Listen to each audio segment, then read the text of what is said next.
Welcome to Small Ship Cruise Talk, a show where we share insider tips and first-hand experiences about this outstanding, yet lesser-known form of travel. We are passionate about sharing our knowledge about river cruises, expedition, yacht, and barge cruises, so you are informed when it comes to choosing your own vacation experiences. We're your co-hosts, Dan and Mikkel, and we are your cruise experts and the co-founders of Sometimes Sailing, a website that focuses on small ship cruising. Welcome to Small Ship Cruise Talk. We are back. We are on episode 3, Ocean versus River Cruises.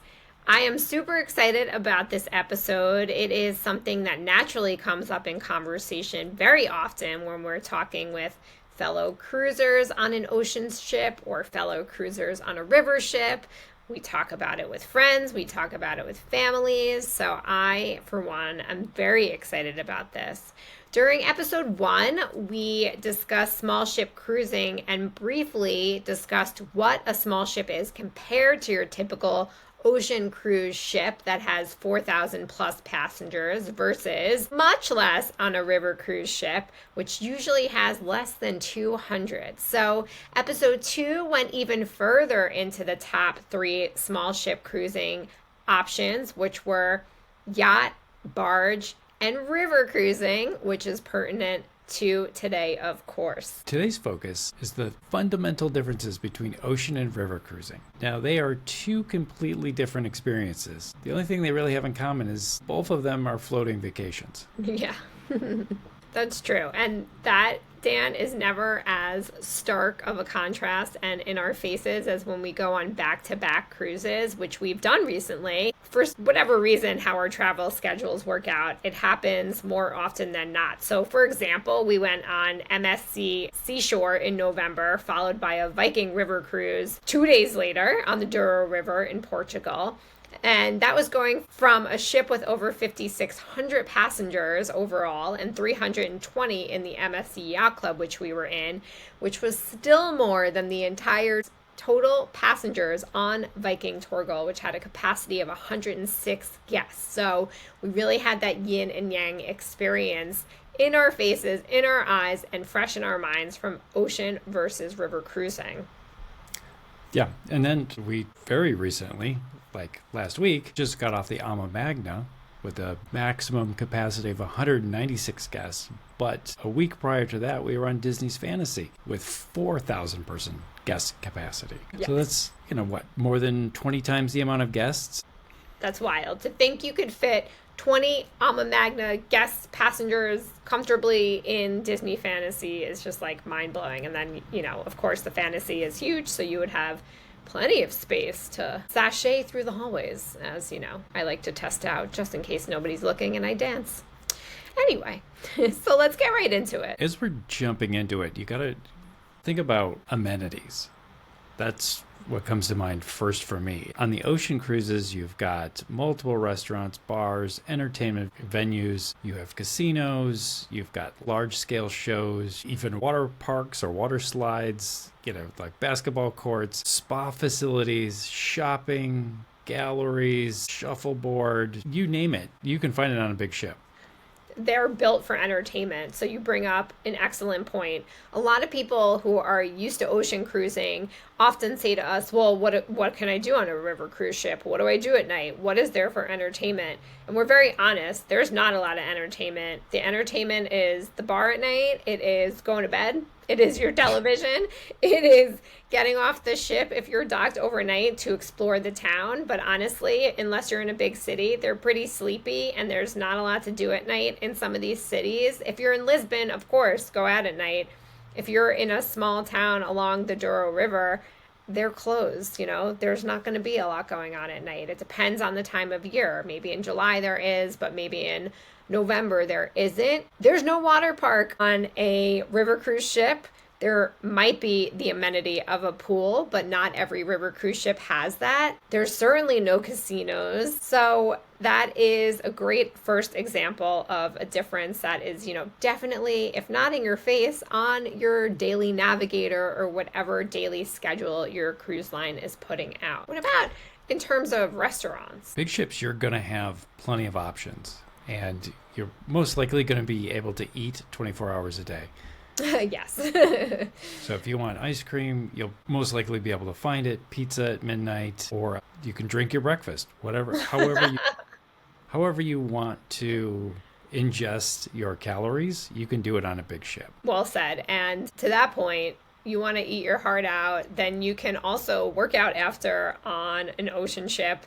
I can't think of a single time we've been on an ocean ship where there hasn't been an extensive gym or fitness center, whereas we've been on many river cruise ships that don't have a gym or don't have any sort of workout classes. Some do. Waterways does, Emerald does. They are very focused on wellness, but you can also, go for a walk on the shore really easily because you're not going to have a day at sea the next day. There's kind of no such thing on river cruises, but, we can get into the itineraries a little bit later in this episode. But the food is definitely a highlight. It's a highlight on river cruising, and I have to say, typically I've experienced, with you that the river cruising food is a little better. It depends on the restaurant on a big ship. We've certainly had incredible meals like at Disney's Enchante. People love Palo on Disney Cruise Line. We found that to be good, not, outstanding. It is good though. But, just two examples. Even Lumine, part of the retreat on Celebrity Cruises, was really, really good. I remember some standout dishes there. There are some highs and lows, which I find is very typical of any cruise, They're having small ship cruises, specifically in this case, talking about river cruising, that just consistently has better food. So I think with less people, you're getting better quality food. What do you think in terms of that, since we're on all these cruises together? It's just sheer numbers. When you're producing dinner for 3,000 people, it's going to tax your kitchen, and it's going to just tax the waitstaff. That's a lot. But if you're preparing dinner for 150 people, that's you can have a little bit more time to pay attention to details. And that can happen in the plating as well. And that's not to say any one is better than the other, but I think at the heart of it, our point with ocean versus river cruising is that you're going to have more options. You definitely have quantity of options for dining venues on ocean ships. And river ships, you want to look at the deck plan and understand the river cruise line you're going on for how many dining options there are. Now, surprisingly, the first couple times we were river cruising, I was surprised that you're fine, with one dining venue. You don't really get bored of it the way you think you will. You just know there's not another option, and that's where you're going to have all your meals. In subsequent cruises, we've realized, Viking has the Aquavat Terrace, which is kind of a nice change of scenery. Waterways, we just got off of Ama Magna, that is double the width of a regular river cruise ship on the Danube River. And there was 4 dining options on that ship. So they really vary with smaller ships. You have some options on a lot of ships. You have one option on a lot of ships. You certainly don't have 10, 20 dining options like you do on ocean cruise ships. But I will say with that is there's no upsell to a dining experience on a river cruise ship. They're all included. So whereas you have to pay for signature dining on an ocean ship, let's say, like we were on MSC recently and the sushi restaurant cost an additional amount. Well, you're not going to get an additional charge on a river cruise ship because it's all included. And another thing with that is there's no upsell on drinks packages for the most part. This is not true across the board. Viking notoriously has a Silver Spirits package, which is their drinks package, or you can pay a la carte per drink. You can also bring wine on board. We cruised on Viking in Bordeaux and were able to bring a bottle on board, and we drank it in our room on the balcony, or you can drink it in the lounge. So that's kind of another option. Whereas ocean ships make a lot of money on their drink packages. Let's talk about the spa facilities on an ocean ship versus a river cruise ship. I will take the ocean ship topic, and because we've had some massages and such on river cruises, I'm going to send it your way to talk about river cruise ships. But on ocean ships, the spa is an attraction in itself a lot of the time, whether it's the Princess Enclave or Senses on Disney. It really is a great place to spend hours or half the day. You have a whirlpool, you have various treatment rooms, you can get teeth whitening. We've seen barber shops, nail salons, all sorts of things. River cruise ships are just entirely different.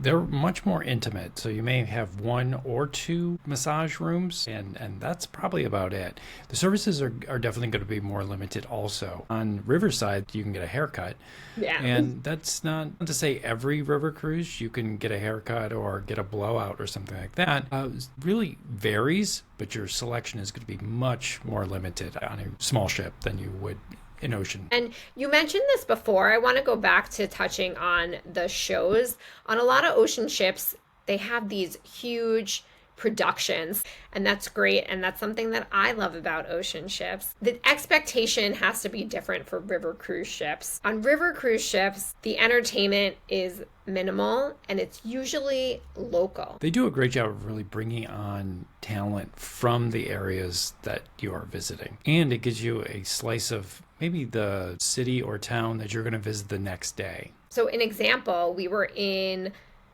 Portugal and they brought on flamenco dancers the day that we were in Salamanca, which is actually in Spain, the neighboring country. So that was really fun. It's also very popular to bring on a brass band with trumpets and French horn or what have you for a German or Austrian band when you are cruising on the Danube River. That's kind of a fun one. On the Mekong, they had traditional Cambodian and Vietnamese dancers and singers come on board. Yeah, that was really special. Plus, on the Mekong, when we sailed with Ama Waterways, there was a added bonus of a crew talent show. Oh my God, that was amazing. I love that you're bringing this up. So that was a great way for the crew to highlight their personality, but also really interact with us, the guests, and there was a lot of laughs. A lot of laughs, a lot of lip syncing to English songs, a lot of props development with very innovative things like a mop. They took and repurposed it to be part of a guitar. You know, that was great. I really loved that Amadara experience on the Mekong.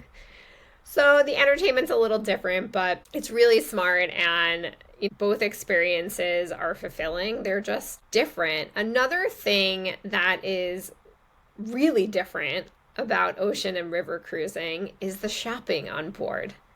So on a river cruise ship, the shopping is a small station, I would call it. I would say it's not even bigger than a walk-in closet is the biggest we've ever seen. On Ama Magna, they had some local things. They had beer steins. They had some beautiful scarves and such for sale. They had a lot of Ama Magna branded apparel, so long sleeve jackets, vests, scarves, gloves, that kind of thing. They had some really pretty jewelry and some other mementos that you could take home. On Viking, we've seen some of the popular things like the bread basket, which I know sounds really funny, but people ask about the bread basket in the dining room, so it is available to purchase. There is some books that you can purchase, and again, apparel from Viking. So these are just like the kinds of things, but expect the shop to be a couple of displays and no bigger than a walk-in closet, a normal size small walk-in closet.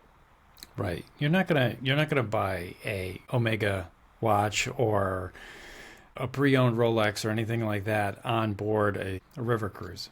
However, on ocean and on a bigger ship, you're going to have all the shopping you can possibly want and more. So you'll have the opportunity to buy those branded items such as hats and t-shirts and things like that, but also you're going to have big brands on board like Bulgari or Omega. On a river or a smaller cruise, maybe you forgot sunscreen. You probably aren't going to be able to purchase that on board, and you'll just have to purchase that in town or in the next port. Yeah, and it's so easy because, as we've discussed before on this podcast, you are able to be in the center of the city when the river cruise ship goes to the port. So a store, whether it's a pharmacy or kind of a convenience store, is right around the corner potentially. So that's why they don't have sundries on board on a river cruise ship like your acetaminophen or stomach, pills or what have you, like Dan said. Whereas on an ocean ship, they have a shop that is part of the shopping that you can get that. And guest services probably has a lot of that stuff as well. Guest services might have toothbrushes and stuff on river cruises. We've never forgotten our toothbrush, so we don't necessarily find ourselves taking advantage of that. I'm just going to mention this really briefly, too, in terms of needs like a laundry facility. A lot of the time on river cruise ships, you can send your laundry out to be laundered, but it's more rare that you'll find a laundry facility that the guests can self-service and do their own laundry. Not impossible, depends on the ship. We love when there is one and really appreciate it, because then we can, happily pack in our carry-on only, which we do 90% of the time, and pack knowing that we're going to do laundry. Whereas on an ocean ship, there is very often a guest services laundry facility. Not always, but especially on the newer ships, we find more and more there is that option. But let's move on to motion sickness considerations, because we touched on kind of the drugstore on board and what you're able to get. So Dan, talk to me briefly about the motion of the ocean and stability on the rivers. So rivers, you're not really going to feel too much of the movement of the ship. Whereas on ocean, you're definitely going to feel it, depending on itinerary, depending on weather conditions, all of that. But as a general rule, river cruising is going to be much, much more stable than ocean. And this is something that's very near and dear to my heart, because on ocean, I get seasick. And I've never gotten seasick on a river cruise. And we are always sure that both of us, because once in a while I'll get a little dizzy or, motion sickness sets in. We make sure that we pack a variety of seasickness remedies. We will link that in the show notes, but we have our blisslets, we have a relief band, we have motion sickness patches, the stickers that go behind your ear and by your belly button if you're going to put 2 on. They actually work really well.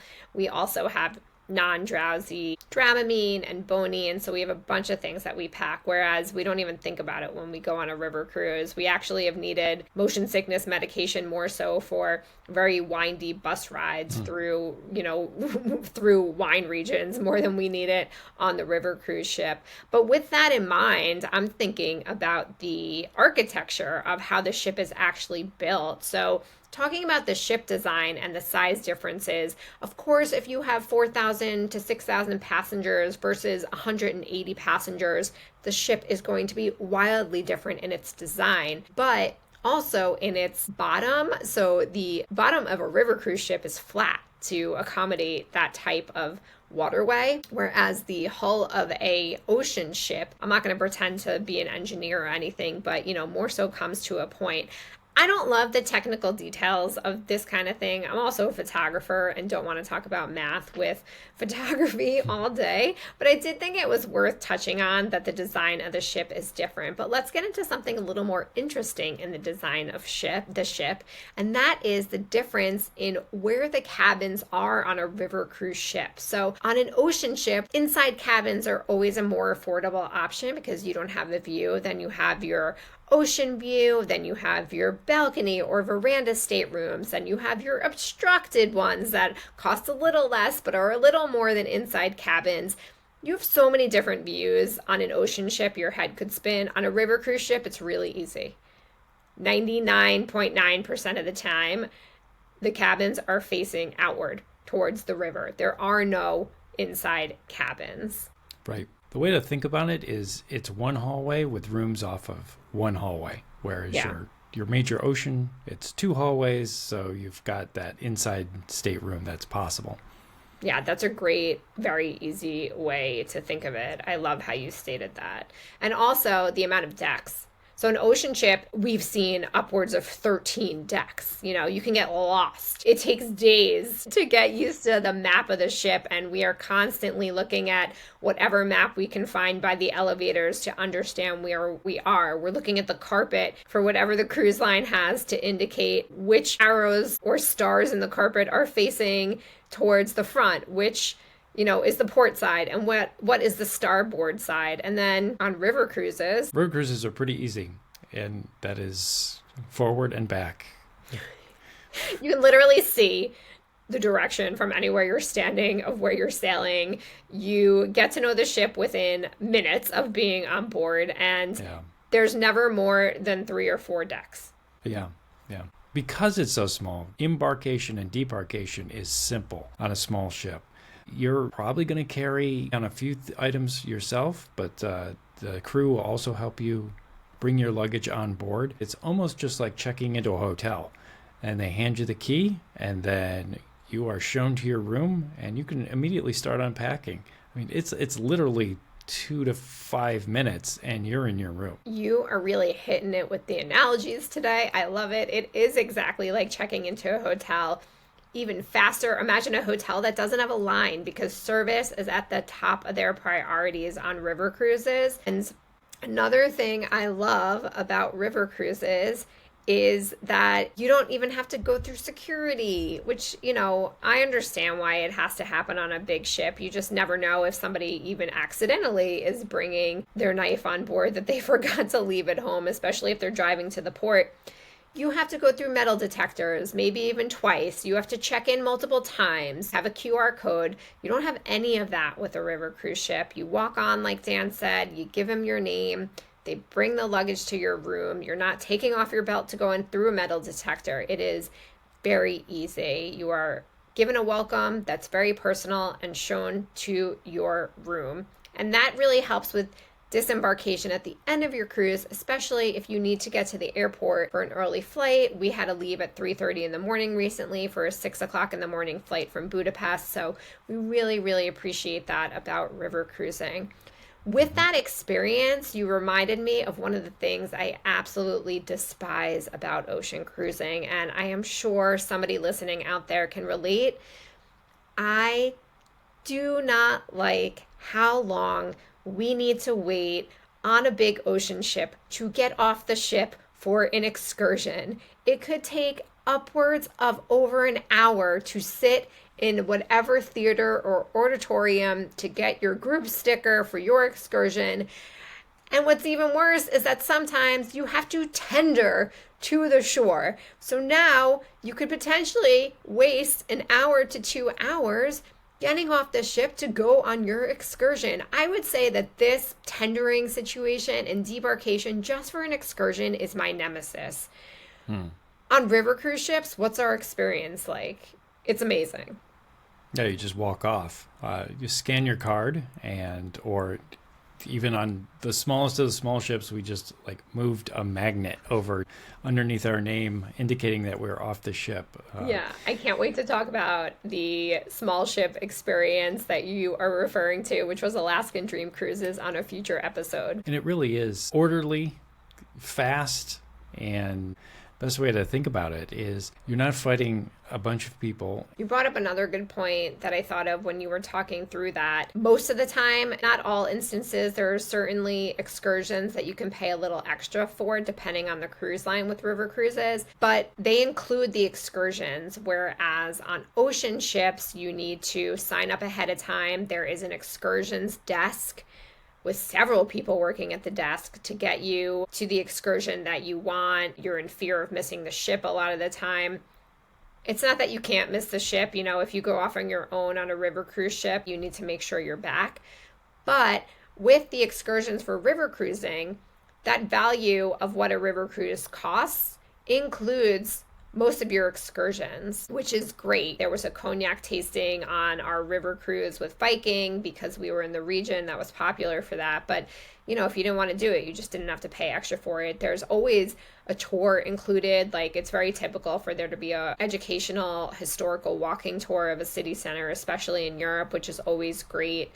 So not only are you just walking off the ship, but that is an included luxury of river cruising. And that is very different between ocean cruising and river cruising. I do want to say, because we write about some ocean cruising and ship within a ship experiences, that one of the perks of ocean cruising and a ship within a ship class, such as the Haven on Norwegian Cruise Lines or the Retreat on Celebrity or MSC Yacht Club, is that you get priority debarkation, disembarkation, and priority embarkation, which is so nice and really makes your experience that much better. Let's talk about what a day at sea is versus kind of river cruising when we are going to continuous ports. An overview of this to know is that there's really no days at sea when you're on a river cruise ship. So many people, including me, look forward to the day at sea on an ocean ship because you can enjoy the ship all day and you've got nowhere else to be. On a river cruise ship, I really look forward to those mornings or afternoons when we're sailing on the river and we can see the scenery, and that's very much worked into the itinerary. But I can't think of a single instance that we were cruising all day on a river cruise ship. Can you? No, it's usually just little segments of time that we're cruising, and we usually find that those small amounts of time that we are cruising are few and far between. We almost wish for more. Yeah, absolutely. So that's different because we're in port to port to port, and the ports aren't as far away usually as an ocean ship that's going between islands sometimes or between coastal cities in the Mediterranean, for example. Let's talk about the inclusions and value propositions, which we talked about before. So let's piggyback off of those excursions. Ocean cruising pricing structure is very different from a river cruise, which has more of an inclusive approach. So in ocean cruising, you have a lower base fare, you have a la carte excursions, you have those beverage packages we talked about before. What about a river cruise? The river cruises are inclusive, and they approach it into a little bit higher upfront pricing, but like I said, everything is included. And you get excursions that are included, at least one daily excursion. And that makes a big difference as far as planning out your days in these ports. Beer and wine is included with meals, and there's always opportunities for premium experiences and upgrades. Right, if you want to do, the spa experiences Dan talked about before, or some river cruise lines like Viking have what they call optional excursions that are actually optional to pay a little more so you can do them. And then even some river cruise lines like Scenic that I have talked about before on this podcast include alcohol all day, like premium hard liquor. You can get a whiskey at any time of the day and it's included in the price. Some river cruise lines like Viking, you can include a beverage package.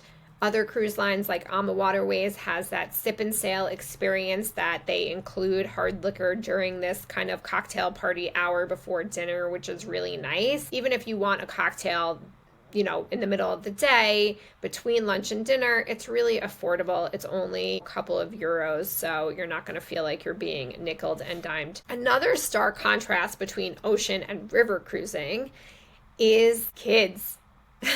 That brings us to age differences. So it is true that river cruising skews towards a little bit of an older demographic, but studies show, especially some statistics we've seen lately from CLIA, that it is trending a little younger. So we are in our mid and late 40s, and we are happy that we are in good company on a lot of these cruises, that not only are there, more couples and solo travelers in their 50s, in their 40s, we even saw a honeymooning couple in their early 30s on a riverside luxury cruise recently, and a couple of younger couples on there. But generally speaking, it's a mature audience that is going on a river cruise. While a lot of river cruise lines allow kids, there's not much for them to do. So we don't typically see a lot of children on river cruises. Children completely change the atmosphere of any cruise, for better or worse. But with ocean, you can be a little bit more anonymous, and you can kind of choose your own adventure throughout the day if you stay on the ship or get off the ship. And there's so many different activities that you can partake in that it truly is a vacation within a vacation. Where on a river cruise, pretty quickly you get a community feel because you're eating lunch, dinner, and breakfast with the same people for the entire cruise, and you're going to see the same people over and over. So you've got a lot of shared experiences, and when you get back to the ship, it's more of a coming home feel than it is just checking into a hotel or going back to your room kind of feel. That's true. So that's really highlighting the age differences and the family experience on an ocean ship versus on a river cruise ship. And we do see some multi-generational, like parents in their 70s and kids in their 40s on river cruise ships, but also what you touched on, the social atmosphere of these ships. And it is true, you can be more anonymous on an ocean ship because you're one of 6,000 maybe, whereas on a river cruise ship, you're one of 100 or 200. It's always fun on a river cruise ship on the third day when we're like, oh, we haven't seen them before. That's fun, you know? And also that coming home feeling, whereas you might need to be in a suite class, for instance, on an ocean ship, to get turn down service where they, literally turn down your comforter on your bed and put a little chocolate on it. It is very typical on a river cruise ship to have that. Not every river cruise ship, but a lot of them do that. So kind of hearkening back to your coming home statement of returning to a river cruise ship. Are there any thoughts about anything we haven't touched on today, talking about ocean versus river cruising? There is some similarities, there's some differences, and really, for me, the big takeaway is you can like or even love both. You don't have to really choose one or the other, but it's what kind of vacation are you in the mood for, or what are you looking for on your vacation? If it's slow, community-focused travel, then river might be right for you. But if you need amenities and you need entertainment, then the ocean or a big ship may be perfect for that. And you can do 2 or 3 or 5 all in the same year. I think that is fantastic advice and hitting the nail on the head for who ocean or river cruising is befitting for. And I love that you said you don't have to choose. You can do both. And that is so true. We have an extensive article on sometimesailing.com about ocean versus river cruising that touches on all of this. If you are somebody who wants to read through this, aside from the transcript in this episode and our show notes, we are going to link you up to that. I also want to thank you for spending time with us today. Our next episode, episode 4, is going to be discussing the top things to know about river cruising. So you're going to want to make sure that you follow or subscribe right now to Small Ship Cruise Talk if you haven't already. Please give us a 5-star rating if you are so inclined. We cannot wait to start reading some of those reviews on our podcast. And share if you like this and found it to be useful. If you learned something today, share it with a family member or a friend. Heck, post it to social media. If you tag us at Sometimes Sailing, we will re-share. And I am just so grateful for the time today. Dan, thank you for spending time with me. Not that you have a choice. We are legally married. And listeners, thank you so much for spending time with us. Until next time.